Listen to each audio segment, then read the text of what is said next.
We have special live coverage for you tonight of Voters Decide Your Local Elections from all across our state. Thanks for being with us. I'm Karen Lee. And I'm Michael Spencer. We are live from Voters Decide Central. Yeah, we are sharing the latest results and explaining the issues that voters are deciding this election day across our state. We have a team of your reporters, of course, fanned out all across the Front Range. There are two state propositions that all Colorado voters got to decide on in this election.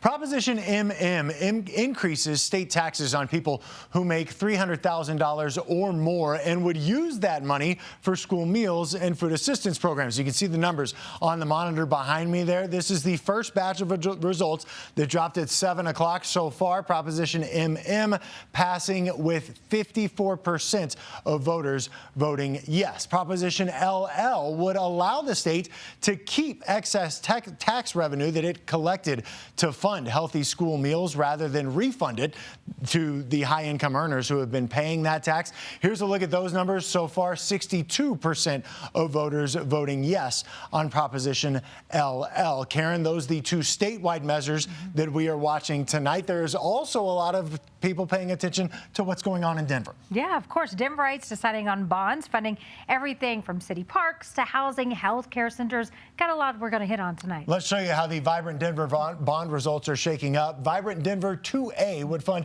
transportation and mobility infrastructure, including bridges and traffic signals. You can see on the big board behind us, so far 68% of voters voting yes on 2A. And here's a look at Vibrant Denver 2B question. That is money for city parks, recreational infrastructure, including Park Hill Park and, of course, all those swimming pools. The numbers that you can see here beside me, of course, passing right now 63% of the vote. About 57,000 votes have come in so far in support of this one. As for Vibrant Denver Bond Question 2C, it deals with funding for health and human services infrastructure and facilities, including the expansion of the Children's Advocacy Center. Here are the latest numbers so far. 66% of voters voting yes on 2C. I see a pattern here, yeah. Right? Moving in that direction. Vibrant Denver 2D, funding for city infrastructure and facilities, including libraries, Red Rocks, DCPA, Betra Concert Hall, Denver Zoo, Botanic Gardens, a couple other different things here. You can see those numbers up here, of course, for Vibrant Denver 2D. Yes, so far, 55,000 votes coming in, about 61%.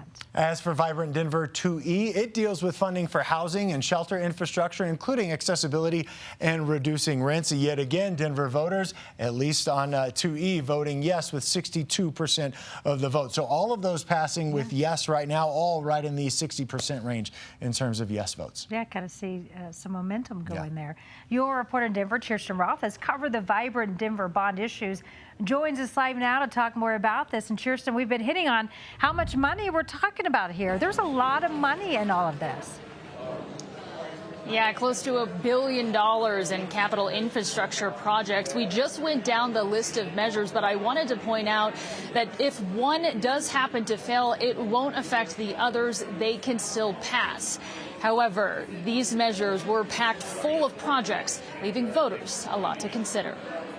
The Vibrant Denver bond. This is not a perfect bond, but it is what we have with $950 million. It's a series of measures that would fund nearly 60 capital infrastructure projects and could single-handedly change the landscape of the city. The bond is broken up into 5 ballot issues, touching on transportation and mobility, city parks and recreation, health and human services, general city infrastructure and facilities, as well as housing and shelter.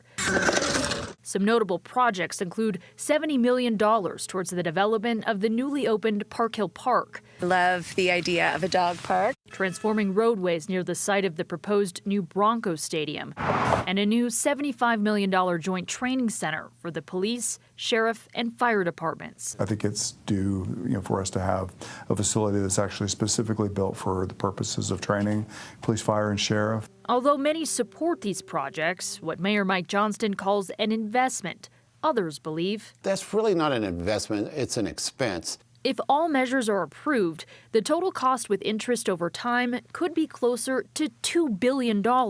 Never makes sense to use government debt and spend twice as much. I love infrastructure, I love parks, who doesn't?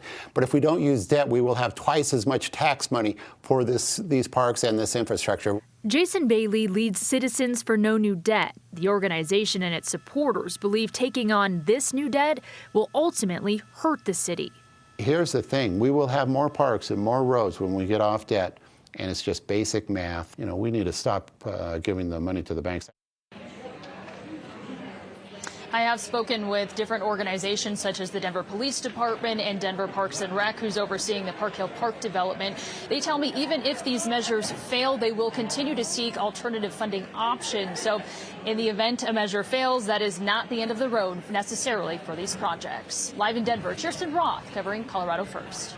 All right, Kirsten, thank you. I want to talk now about the billion-dollar bond questions in Denver. Yeah, 950, almost billion. Mayor Mike Johnston led the push, really, for these bond measures, even as his credibility has taken a big hit over the last month. Our investigator, Brian Moss, has done several stories on a secret land swap with the developer that he made, and this unpaid rent by the Denver Post parent company that's in the millions of dollars that he didn't tell City Council about. You've had all the layoffs. He renewed the Flock contract unilaterally without the council. So, yeah, a lot of controversy surrounding him. Is this a referendum, Mike, on whether voters trust Mayor Mike Johnston, the outcome of these ballot measures? Well, yes, in some ways it is, but Denver voters have been very generous. Ever since Mayor John Hickenlooper was elected in 2003, only 2 ballot measures have lost. Mayor Hancock lost an arena at the National Western, and Mayor Johnston lost his housing initiative or ballot measure that was last year. And so, one, you got to give the voters credit. They like investing in their city. But if they really had a hard time with Johnston, they would have let him know, and this time around they're trusting him. We'll see. We'll see if it well, works. it's pretty big march. If you remember on the housing measure last year, I'm not calling him yet. He was way behind. Yeah. And now they're way ahead, and they're not going to lose. These are done. Which is interesting, because I said if there was any of them that might fail, I was thinking 2A, 2E.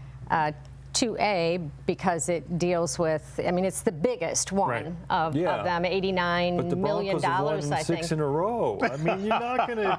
$89 million pays for road improvements around where the new Broncos stadium and they're winning. Will probably go.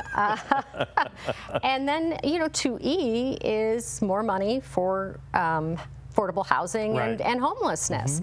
And yet, it appears that they are passing. Well, Denver's going to get what they want. It befuddles me, Sean, because what has Denver done right in terms of big projects lately? Not much. The airport was a disaster. It's over budget, and it's finally it's not even done yet. I mean, you go to the airport and you don't know where you are. I need to help Dick when he goes out there. The 16th Street Mall it's confusing. It took forever to get that done.